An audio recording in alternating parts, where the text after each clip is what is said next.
আমরা কর্তাগিন্নি সাধারণত সব খাবারই কিন্তু একসাথেই খাই। সে সকালের ব্রেকফাস্টই বলো আর রাতের ডিনার, সমস্ত কিছু একসাথেই খাই।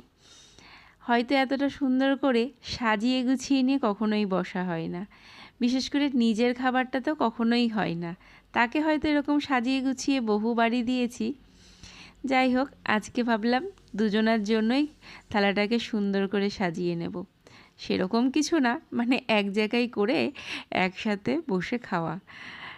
আর আজকে যেহেতু শনিবার, খাবারের তালিকায় তার কিছু পছন্দের নিরামিষ খাবার আর আমার কিছু পছন্দের খাবার ছিল। প্রথমেই ছিল দুজনারই পছন্দের কুরকুরে আলু ভাজা, সাথে ছিল বাদাম। তারপরে ছিল শুক্তো, সেটা আবার সাদা শুক্তো, যেটা মানে দুধ দিয়ে তৈরি করা হয়। কুমড়ো শাক ছিল আমার পছন্দের। তারপরে ছিল ভেজ ডাল, আর ছিল ফুলকপির তরকারি। ছিল তার পছন্দের দই, মিষ্টি।